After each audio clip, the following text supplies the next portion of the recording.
Hello, everyone, and welcome back to the Everything Teen podcast. I'm your host, Lara, and in today's great episode, I talk to Evelyne Brochu, an actress who loves to sing.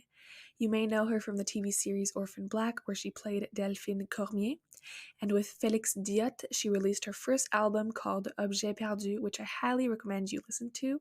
They are fantastic songs or melodies that are beautiful and calming. And in this interview, we talked about filming in different countries, going on tour, her passion for singing, and a ton of advice for everybody. I hope you enjoy it.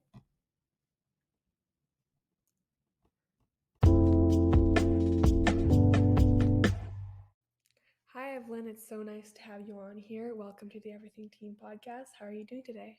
I'm doing actually really good. It's a cold day outside, but wonderfully sunny, and I have joy in my heart.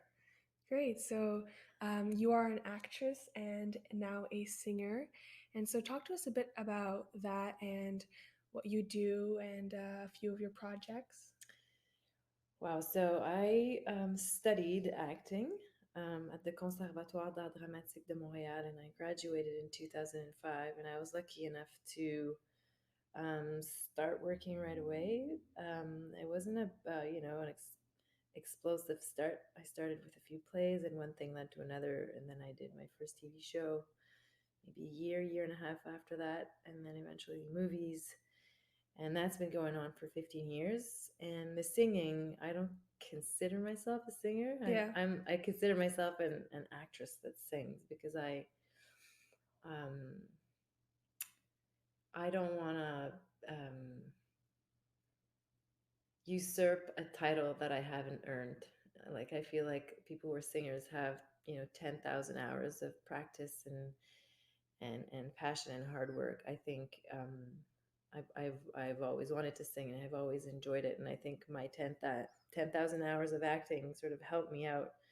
But I do think it's a type of singing, and I do like actors that sing. I've always liked them. That they're not Mm-hmm. perfect. They're not as as performatively maybe refined as actual singers, but there's something there, and so I enjoy that category. I'm not trying to minimize it, but I am trying to have some respect for the word singer in Mm-hmm. itself and for the the actual um yeah, the French word is métier. I wouldn't say job because maybe it's more than a job. But what's a vocation in English?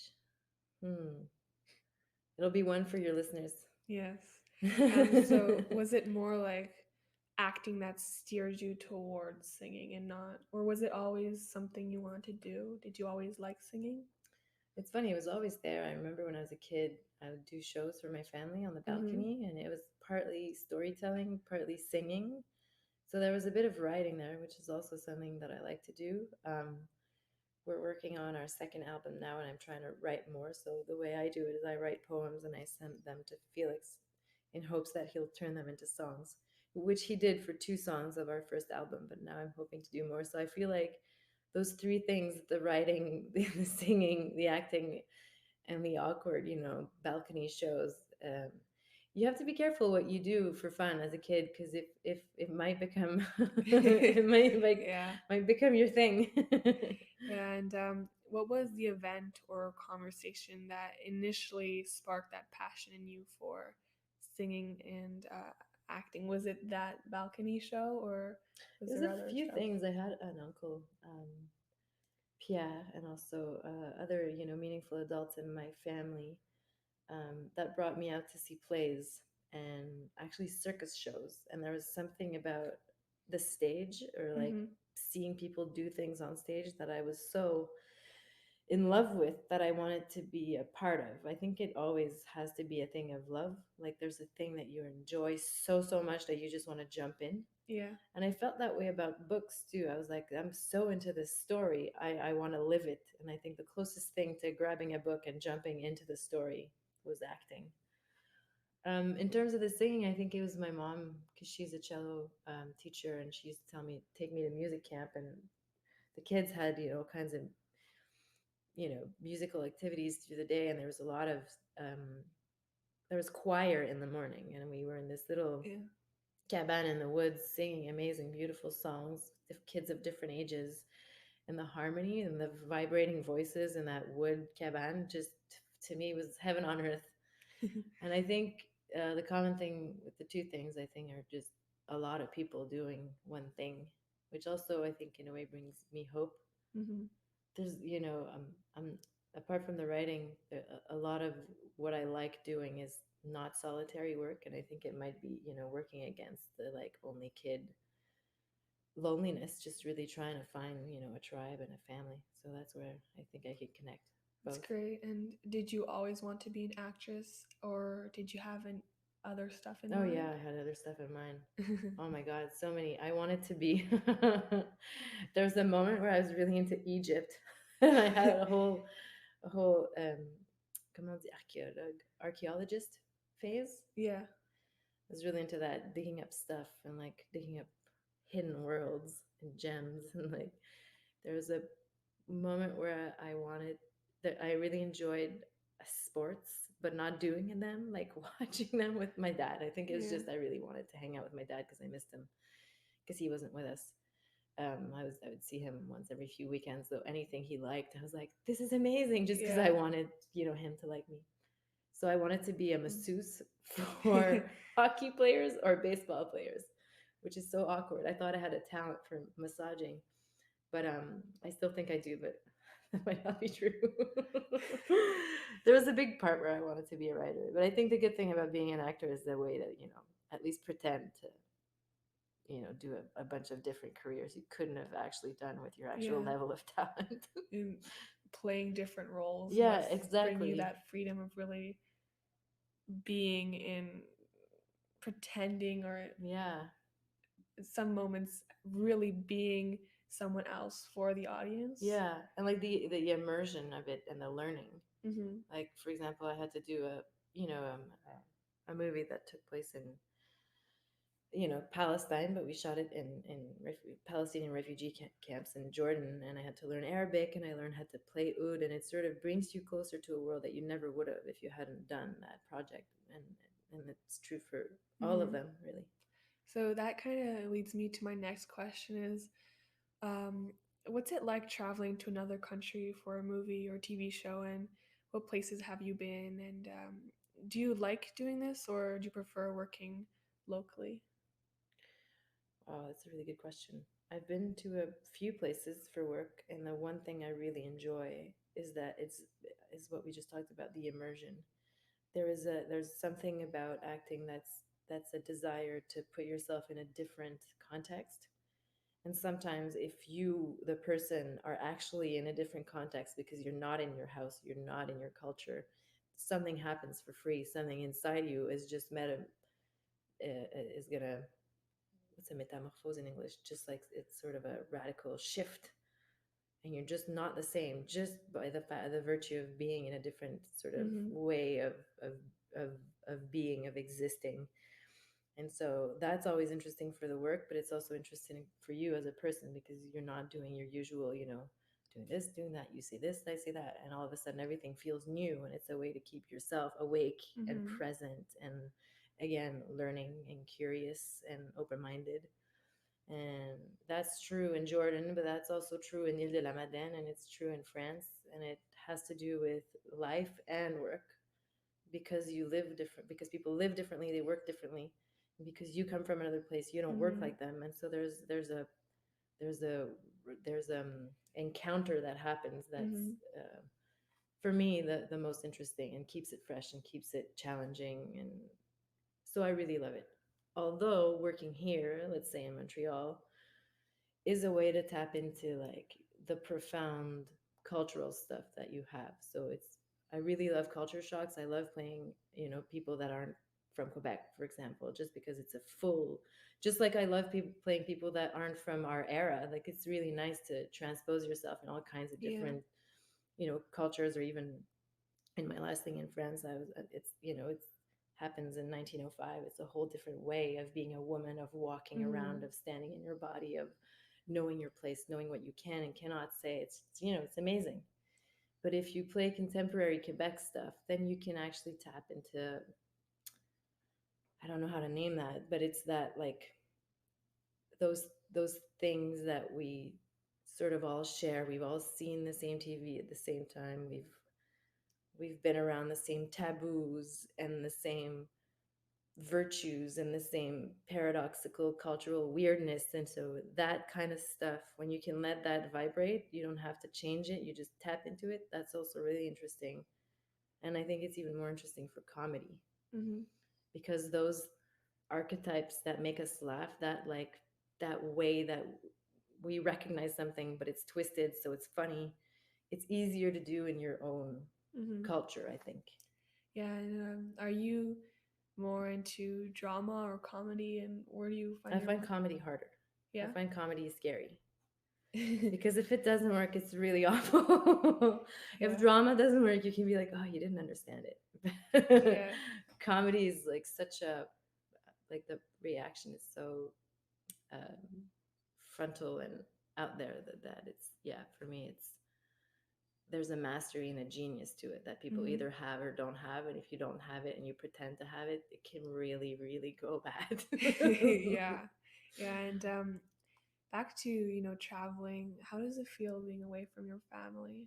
Oh wow, it feels like I'm lost for the first few days. It's actually kind of almost like a panic feeling, because all of your mom wires are still looking to be, are still on the lookout. So I wake Mm-hmm. up a million times a night being like, like dreaming that they're walking or they're crawling around the apartment, that no one's looking out for them, or like Yeah, I feel like I'm not. There's a surveillance mode that won't let go. And I think it's hard to, when you're so attached, um, to step away from that yeah, zone of love and tenderness and watching them grow, and the amazement of watching them be amazed by anything new, and everything's new for them. So it's, so you got to step out and you sort of feel like you're 32 again, and you're like, oh. And sort of it removes a part of the meaning of my life, and it yeah. removes a part of the meaning of my identity, and it sort of makes me travel back in time, and I do things that I haven't done in a while, like lose an hour like on the internet, just being like bleh, on the couch, and I'm like, oh, that's what it was. It wasn't all just like freedom and youth. It was also sort of like a lesser sense of purpose in a way. So Yeah. it's sometimes nice to regain a bit of freedom, to just walk out of the house without having to like zip up Mm-hmm. three tiny winter coats. Yeah. But it also feels like my life is not the way it should be. Mm-hmm. Yeah. I was curious when you talked about identity. It was really interesting. Like, is it helpful as an actor to detach yourself from yourself, or is it having that identity that really helps you excel in that role? I think that's a really good question. Um, I think there's always part of you that's mixed in, because Mm-hmm. there's that, that's the pool of truth. But I think our pool of truth extends our experience. I feel like because of our capacity to have empathy, I think there's a lot of things that we've encountered without having actually lived them, or that we can use in our work. So I think it's more like I see, like there's my identity, my story, there's the deep pool of resources for acting in there, but also everything I've encountered, and everything that's moved me, or everything that's affected me, that's also um, part of the tools and part of what I can use, and it makes me broader in what I can convey than my own experience, because then I could only play a contemporary Quebec woman who has 3 kids and da da da, and like I feel like we can um yeah, collect life in a way and let it sink in and move us in a way that we can keep that in our baggage for XYZ part that we'd eventually have to play. And I think that also is a nice way to live, if you connect your work with like a way of living. um I just see myself as having a big backpack and just trying to put anything I can in there. I'm like, oh, this is nice, this is special, ooh, this is, I feel confronted. Like what? Like I feel like, and especially when there's a role coming up, I feel like I notice life differently Yeah. because I'm out there to collect. Mm-hmm. things in case it might be useful, emotions or reactions um or yeah, just sensory stuff. Yeah, and um, when you're in a role, like if you're spending a lot of weeks on that set, um, does your personality change outside during those few weeks, or are you able to really detach yourself easily from your role? I don't think I'm a method actor. Like I don't stay in the water the whole Yeah, time. Like I take breaths. I like, yeah, you know, take my head out and take a big before I dive back in. which But is I good. do, yeah, I Yeah. think so. But I do feel like there's an impact. Like you can't, for example, like the show that I'm shooting now in Paris.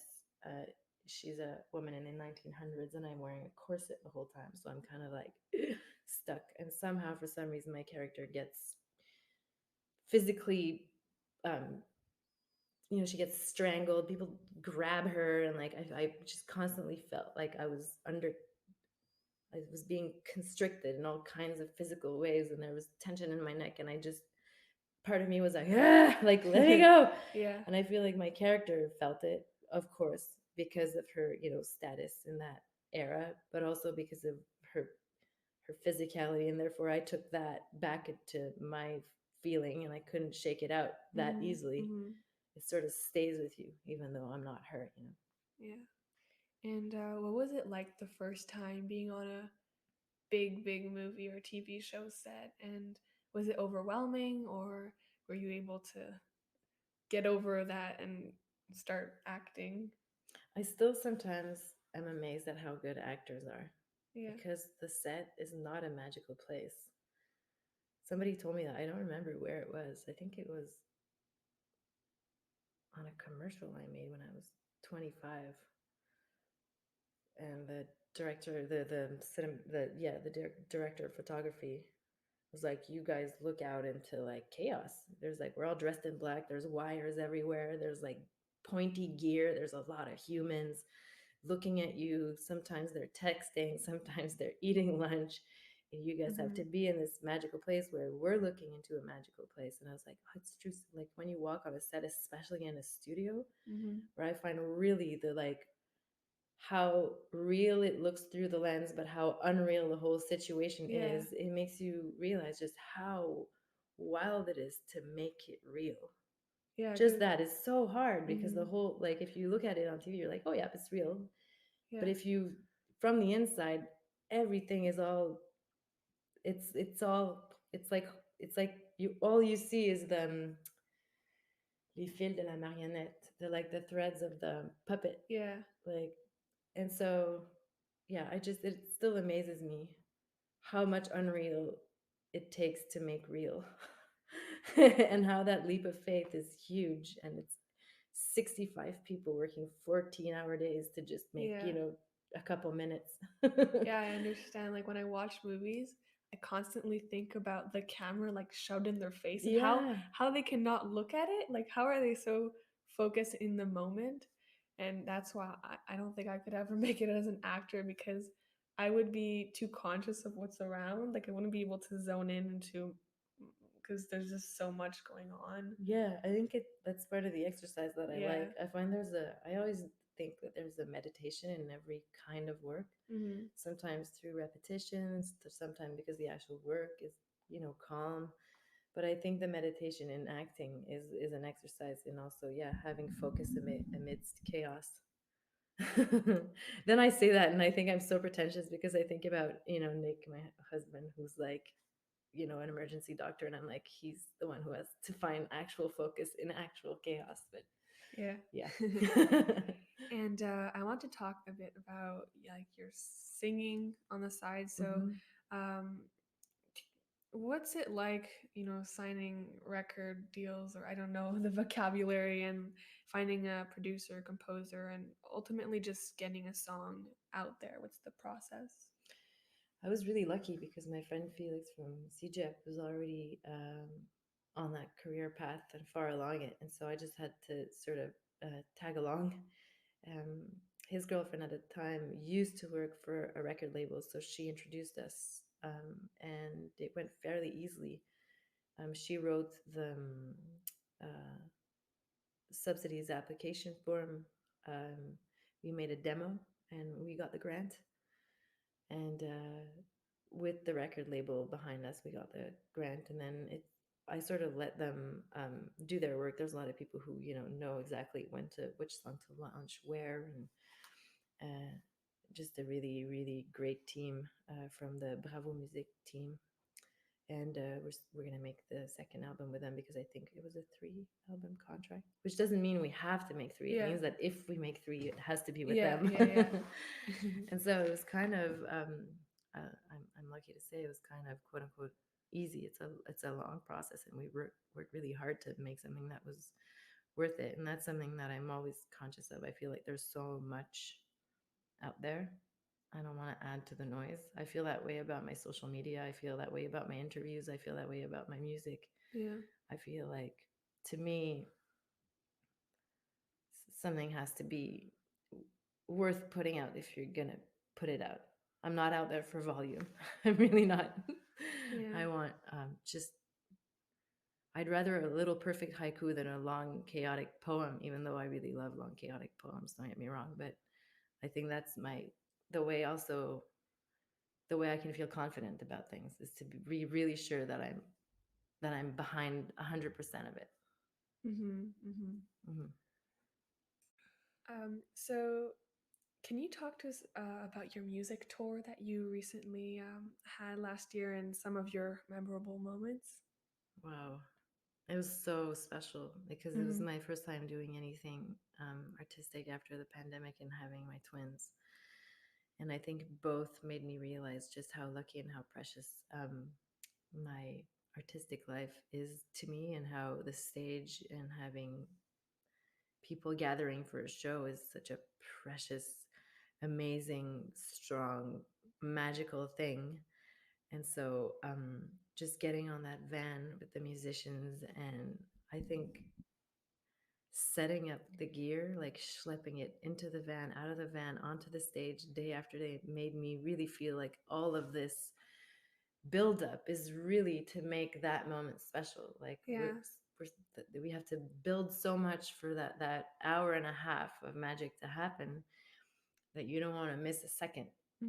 And you don't want people who took the time out of their life and move their bodies and had babysitters and sit down and spend that moment with you. You want it to be just as rich for them, if not more. And so there was I really, it just made me realize how special and how much you have to cherish it, and the and how the pleasure you feel is the pleasure I think you can inspire. There's an actor who told me that once. Her name is Sylvie Rapeau. I think she's the best there ever was here in Quebec. And she said, if you don't feel anything, they won't feel anything. So she was like, if you're doing something on stage and you don't understand what you're doing, she told me, find a buzz, like buzz on something. There's this weird moment in that show we were doing where we were like floating on the stage and like doing tree shapes with our arms, and everyone was like, what the hell is this? And she was like, guys, we got to find the buzz in this, because if we don't find it, for sure the people who are sitting there won't. And I was like, that's such a lesson. That's such a lesson into like make, if you, the vibration has to come from you and it cannot stop. It has to buzz the whole way through, because you're the conveyor of the trip. And I think also having a family and having time working differently also leads me to make the most of moments. And so that tour was just for me like an ongoing party and like experience, and also the vertigo of doing music shows, which I'd never done before. So I know how to handle myself on stage. I've dealt with stage fright before, but not at this level. But the thing with stage fright is that it comes with a whole bunch of really crazy, exciting adrenaline. And so that first time we did the show, and then the show in Montreal was like the biggest stage buzz of my life. I think I surfed on that buzz for, I'm still surfing on it. It was just so much fun, because there's something about music where everybody's talent really carries you. I feel like acting is more like tennis. It's like boom, bam, like it's sent to you, you send it back. But music is really like tribal rhythms, like like making your body go somewhere, and everybody goes with it. And you kind of, if you ride that wave, it's pretty special. Yeah, I remember it doesn't compare to how many people were there, but in elementary school, there was this show every year where you would do like I was in breakdancing and theater, and you have all the parents that are only there for their child's show, so you're mainly just performing for your parents, Mhm. but it's still so fun because everybody else is seeing you, and you know that to grab the other people's attention that their kid is not on stage, you need to go the extra mile to make their attention, to grasp their attention, so you're going like even further, and I feel like that makes the performance even better. That's true. Yeah. And what was like the rehearsals like? And We rehearsed it this summer, mhm. last summer, over a 4-day period. It was completely new to me how music works. Like you build the songs before you build the in between songs. And I think because I'm an actress, the only thing I wanted to work was like, but what are we going to say between the songs? Like I have this thing where I want to say this there and I want that to happen there. And they were like, wait. Like, let's make the song sound good. And I was like, I knew it would sound good because they're, the musicians we worked with are the best in my point of view. But so I had to sort of accept that everything would sort of grow a different way. And I think what I mostly had to accept is that everything could be planned like it is in theater. Yeah.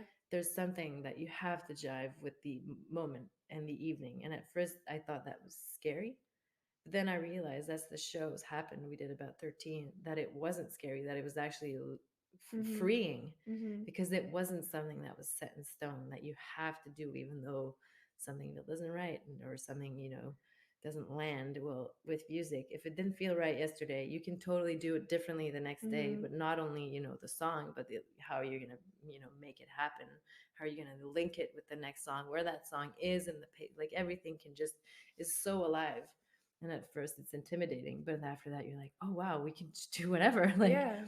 Yeah. you can be super in tune with the moment and be spontaneous. And I think that's what we envy musicians for, that Mhm. that freedom. And so I was like, embrace the reason why you're here, Evelyn, and just be Yeah. free. And when I did that, I had, oh my god, so much fun. And like actors normally have a script, right? So you have less freedom. So that must have been nice to Yeah, just be able to say what you want to say, and depending on exactly. your mood and the mood of the crowd. Like while you were singing, you kind of while you were singing, you probably felt where they were at, so Yeah, you could kind of measure what you could say, maybe. absolutely. Whereas Yeah. at first I had like everything planned to the Mhm. I mean, not word for word, because I knew if I did word for word it'd be stiff and kind of Yeah. uninteresting. But I really knew where I was going, and I was like, oh, there needs to be a bit. It is kind of like traveling. You can have this idea of where you want to go, but Yeah. it's really important to let yourself stop at that little magical cafe if it happens to be on your path. It's Yeah. kind of it's kind of like that. Yeah. And I was curious, what's something that a fan, friend, or family member has said to you that's always stuck with you all throughout your career? Hmm. It's funny. It's another actor. Like I wanted to know, how to make it, how to how to make it grow, how to bring on the next thing. Like how should I approach someone that I want to work with, or how to. And he said two things. He said, only say things that you mean, and work brings work.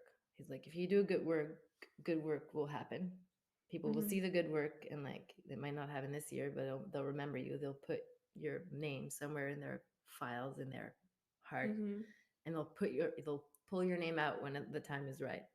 And then they said, give true compliments to people you actually want to give compliments to. So if you feel like Yeah. someone did a crazy amazing project, go tell them this was crazy amazing. I really enjoyed it. Mm-hmm. But they said, don't do it for any other reason. Don't do it because you want them to hire you. Don't, like, just be super honest with your likes and your appreciation and your comments. And then, I mean, not too honest, because if you didn't like it, that might be a little hurtful. But and also just do the best work you can, and everything will fall into place. which I think brings a calm. I feel like often we talk to kids and we talk to, up and coming newcomers, and we're like, it's, put yourself out there and like, mm, you know, let yourself be known and like knock on doors and like break the door open. And I'm like, there's something to me more appeasing to know that like things are going to happen, things are okay. Don't force anything. It's also something my mom told me. Like, if you force something, it might not be meant to be. If you really have to like intrigue yourself into getting someplace, it might be because that way, that door is not yours and it's the one right next to it. You'll just flow through. You feel it. You feel it when it's right. You're like, this is right. It's like podcasting. Sometimes I get really focused on how to grow it, but other times I'm just like, create good content and then people will like it, I think so, yeah. Like, it doesn't matter how many people, how many impressions you get on people, how many people come to your podcast. If it's not good content, they won't say and it won't make a big impact. Exactly. So just creating stuff and exactly having fun. And being honest, and then the right people will come along. And how do you prioritize, how do you know when to prioritize like family, friends, movies over other aspects of your life? Oh wow. I think it's instinctual. I think you kind of, as a mom, and I think Nick would say the same, it's really hard not to prioritize your kids.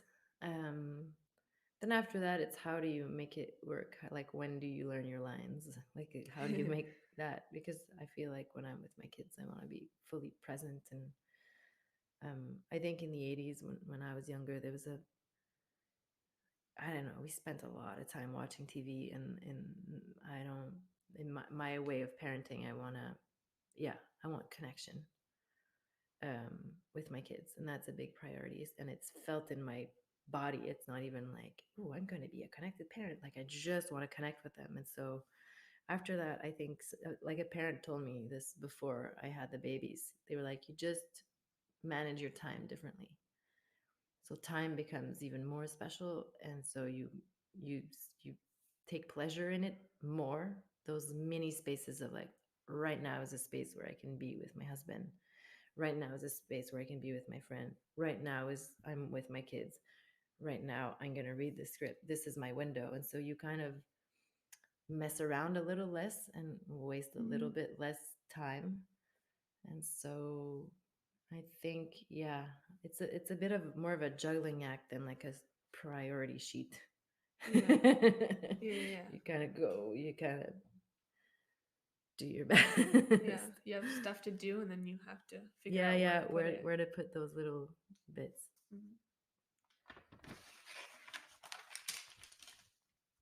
Okay, so now, as always, I always ask 2 questions. So the first one is, what advice would you give to teens who want to be an actor, or want to even write some songs and sing? Wow. That's going to sound like a Nike commercial, but just do it. If you like it, just keep doing it. I think if you listen to anyone who's ever taken a passion to the level of it being their job, they just did it so much. I think that's what changes a dream into a reality. It's just action and repetition and passion every day. You don't have to have it all planned out. No, I don't think plans really come into place. I mean, that's my, I know what your next question is, and I think that if I can connect it to your next question, the best advice my mom ever gave me. We were in Quebec City.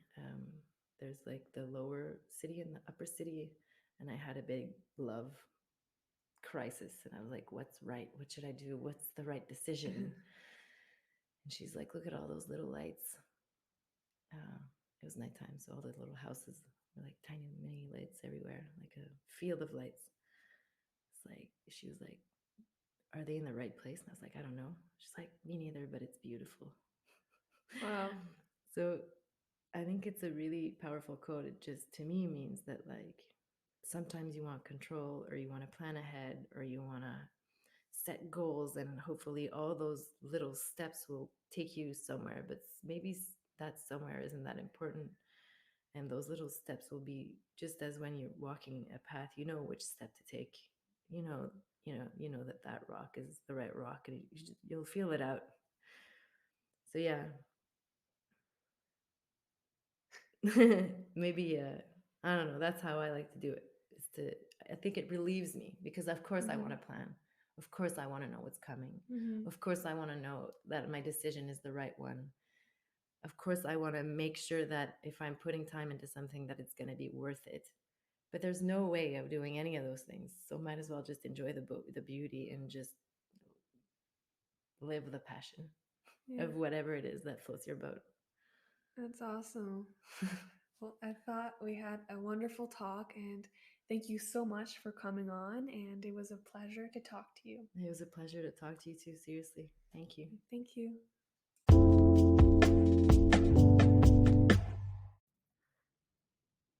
So that's it for today, guys. I hope you enjoyed this episode as much as I did. Now, the fact of the week is really unusual, and it's not the type of fact that I would share, but it was a very dark fact. And so, something you have to know about me is that I can be very dark at times, and I can catastrophize things. So, I found this on a really sketchy website, and it was like, if you sneeze too hard, you can fracture a rib, and if you try to suppress a sneeze, you can rupture a blood vessel in your head or neck and die. So, um, I thought I would comment on this. I've been suppressing my sneezes in class for the longest time because I'm scared it's going to go all over the place. And I haven't died yet, as it is obvious. But I don't know, maybe I shouldn't. It's probably not good for me. Anyways, I'm gonna move on. I hope this didn't freak you out. But I just thought it stood out to me. So email me at the everythingteenpodcast@gmail.com if you have any thoughts, comments, or business inquiries. Don't forget to leave that review on Spotify to support the pod, and hit that subscribe button on YouTube to get notified for new episodes. And don't forget about the podcast's Instagram account at theeverything.teenpodcast. And if you like what you heard, stay tuned for the next episode where I talk to another person about their career. See you soon.